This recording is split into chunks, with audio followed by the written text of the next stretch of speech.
Welcome everybody. Good Monday after Derby. If you're like me, it's kind of a marathon, but you could feel something big happen this past weekend. It was wonderful for the city in terms of economic impact and just good times showing off what we've got going on. And what's also wonderful is we get to roll into more good news throughout the city. We started this morning at 4th Street Live and got a major tourism push going this week.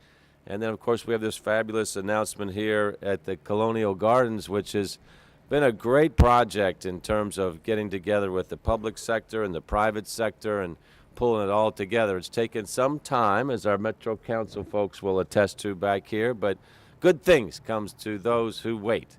So I want to thank the Metro Council, who's been really a partner on this. We couldn't have done it without them. First, I'll recognize Vicki Welch, who's here, who's recently retired, but has been a huge part of this project from day one. So thank you, Vicki. Mark Fox, her predecessor, is with us today. Mark, thank you. Nicole Yates, we're in your district here, I believe, right? So we're right on the border here, so thank you, Nicole. Kevin Triplett, big announcement last week by Kevin and the team on John Asher Way, which was really received in such a wonderful way all throughout the country. And David Yates will be speaking toward the end here. So thank everybody for coming from the council and being here. So there's still plenty of excitement in the city, as I mentioned about, and this is a great example of it here with the redevelopment of the historic Colonial Gardens near completion. People will remember that this was the first zoo in the city and later became a one-of-a-kind musical venue and neighborhood hangout. And if you know anybody that's been around Louisville for quite some time, especially this part of town, they were always bemoaning, when are we going to bring Colonial Gardens back to the grandeur that it once had? So folks, we are now just a short several weeks away from that happening, so we're excited about that. This effort has been put together by Mary Ellen Wiederwall and her team at Louisville Forward and Develop Louisville, so I believe I saw Mary Ellen here earlier. Thank you very much to your team.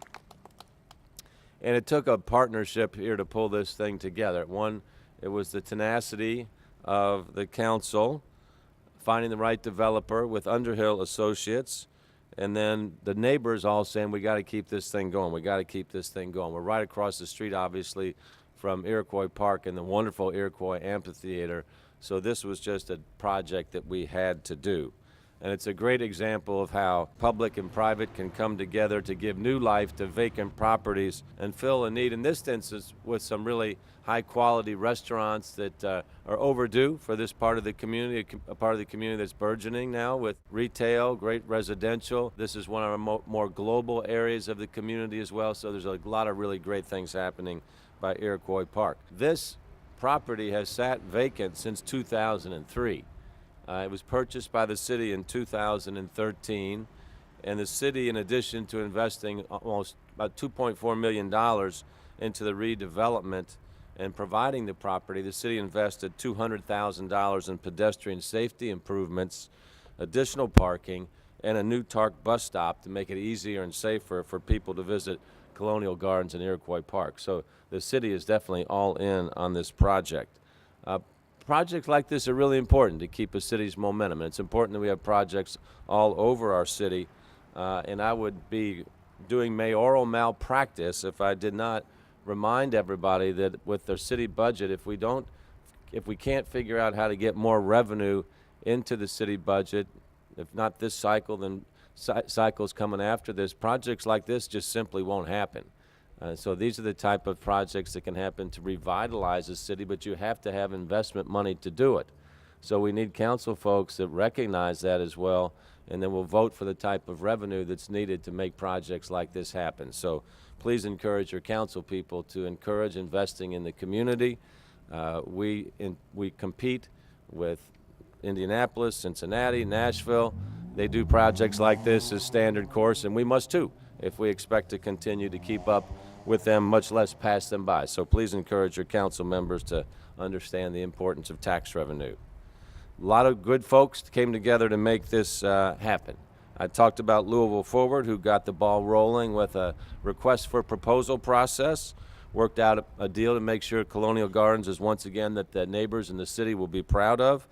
I want to thank Todd and Jeff Underhill for taking this project on. I want to thank the contractor, Al Post, Leo Post, I believe, is here. So thank you to A.L. Post and Company, Jeff Rollins and the Architects Architectural Artisans team, and then Republic Bank. Leslie Raber, thank you, and the team at Republic for this project, the parking lot, pull this whole thing together, and I understand you're working with some of the tenants here as well. So that's one of the things that people are looking forward to, is who's going to fill these buildings up here. I think it's safe to say, when you hear from Todd Underhill in a second, that the vibe here, from the beer garden to the restaurants, this is going to be one of the busiest spots in Louisville. So we're really grateful for that. So with that, please welcome Todd Underhill with Underhill Associates. Todd? Thank you, sir. Welcome. Today I'd like to talk about something that we haven't talked about, which is our tenants, which is what everyone's going to come here for. And we're very, very proud of the talent and the type of quality we're going to have in our restaurant tenants. First of all, I want to talk about who may be at least right at the top of all our restaurateurs in town. Is a good friend and a great restaurateur is Fernando Martinez. Fernando owns the Taco Luchador chain, which will actually be our first to open here by June 1, which this is the Taco Luchador spot. And anybody that hasn't been in should take a look at that. Fernando, among others, started Mojito, Havana Rumba, Mussels and Burgers, guacamole. He's done about everything you can in town, and now Taco Luchador is his flagship, and he's very proud of this. He was originally going to take this back building and decided that the demand out here was so high that he took a much larger building with a much larger kitchen. So he's expecting a lot of tacos to be sold here in the neighborhood. So you guys should welcome Fernando when he comes in about 3 or 4 weeks. We also have Union 15 Pizza that's going to be taking the building behind you here. We've had a great experience with Paul Blackburn. Paul owns a great restaurant in our Germantown Mill Loss facility called Cavillion, and we've had just a terrific experience. They've gotten terrific ratings. We know he's going to do a great job. I told Paul I've had 4 other pizza spots that want in, but he's the one we picked and he's the one we want.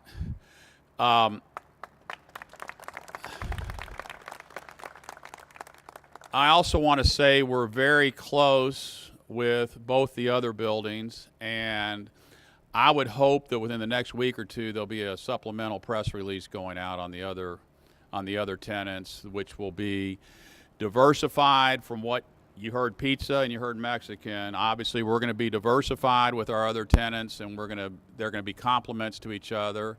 They will all be dinner serving tenants. They will all be alcohol serving tenants, and they will all have access to this beer garden you're standing on, which will be the focal point of this development, replete with the statue of Elvis and the zoo animals, and it's just going to be a fun spot with live music, and I think everyone in the neighborhood is going to enjoy it. So with that, I know there's some other people that need to talk. I think I'm going to have the mayor come back to the podium for a minute. All right, let's hear it for Todd and Jeff and Underhill here for taking this project on. Thank you, guys. All right, so as I mentioned, this was a real team effort between the council and my office, and had to build the consensus amongst the council that this was a project that needed to happen, and they did a wonderful job rallying the entire council to approve the funds for this project. So speaking on behalf of the council today is David Yates. David? Like we stood at this podium a few times now, but I'll tell you, the excitement doesn't die at all. To the people standing up here with us, to my friends, my colleagues in the Metro Council, so many of my neighbors that live out here, this isn't just another project. This is a part of a lot of our youth, of our history. You look at Colonial Gardens, and a lot of people remember their stories. My biggest memory was a dilapidated structure. And when you have vacant and abandoned properties, it's contagious, and it hurts the economic impact of the entire area. It hurts the vibe. I had people stand up and say, that's not okay. And this is one that said, couldn't be done, the footprint was too small. You really can't do anything major with it. We'll have to scale it back. When the council, and it was the entire council, worked with the administration, we came to the table and we said, we got to do something. and we got to do something for an area. It's not just about a few restaurants. It's not just about making sure a dilapidated structure is rebuilt. It's about saying that the South Louisville is open for business. And I am humbled the amount of support that we've had from the community. Like we named Paul, for instance. I've grown up with Paul. Me and you've walked past the spray painted structure.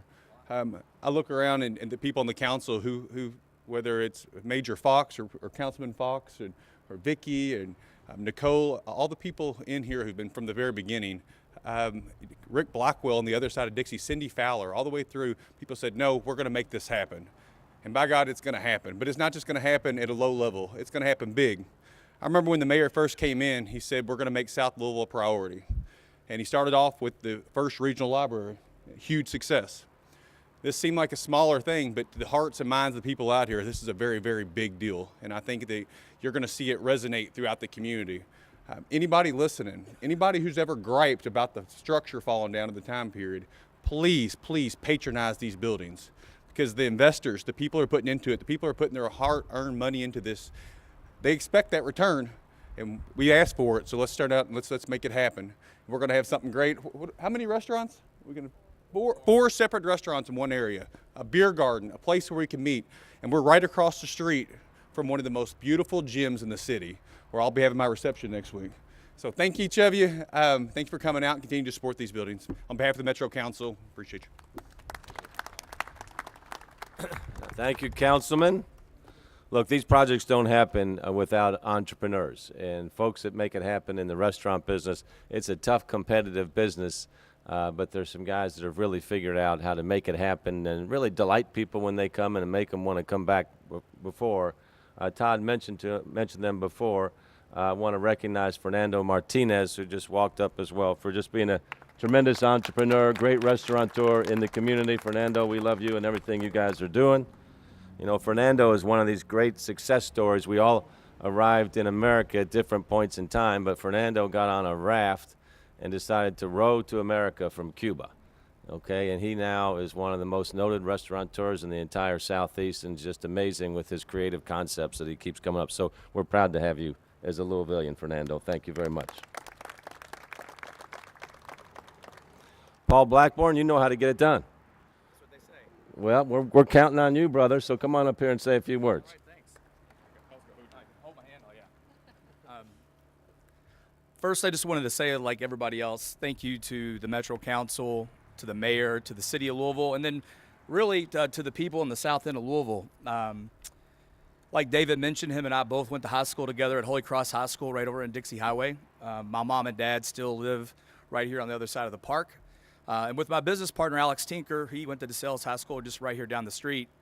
When we started getting into business several years back, 6-7 years ago, one of our dreams was to come back to the south end and do something that the folks here could be proud of, give back to the community that really kind of shaped, who shaped who we are as people.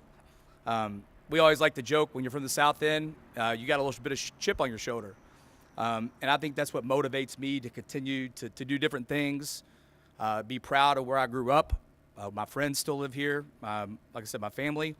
So with Union 15, this is kind of my coup d'etat, the big deal for me, probably the last restaurant we'll do. We're going to put our heart and soul into this place, have some of the best pizza that you can have in the area. We spent 4 days in Chicago. Really, I gained 40 pounds on that trip eating pizza, but have lots of good craft beer. We're going to try and make a place where people can come with their friends, their family, after ball games, and feel proud and have a good time. So we look forward to opening as soon as we can. We're working hard right now to do that, and I appreciate the opportunity the Underhills gave us to come in. And I look forward to seeing you guys in there. I brought a little something for the mayor. We already have shirts, even though we're not open. But this is our little mascot, the pizza man with the South End flag. He's flying it proud. So, Mayor, brought this for you. I hope you wear a large. Very good. I like this South. Yeah. That's good. So thank you all. Thanks. Got you one too, Todd. Good job. Okay, in closing out, I just want to recognize Vince Jarbo over here. Vince is one of the original members of the Southwest Dream Team, and then has stayed at the helm for a long time. The Dream Team, well, you guys saw things that other people didn't see some 10 years or so ago. So you got to feel gratified by all the development that's taken place here. So thank you for helping us from the beginning and sticking with it. Great job. Okay, with that, we'll say thanks everybody for coming out, and we'll see you back in a month or so for some of the world's best tacos, and then a couple weeks after that for some of the world's best pizza. Enjoy. Thank you.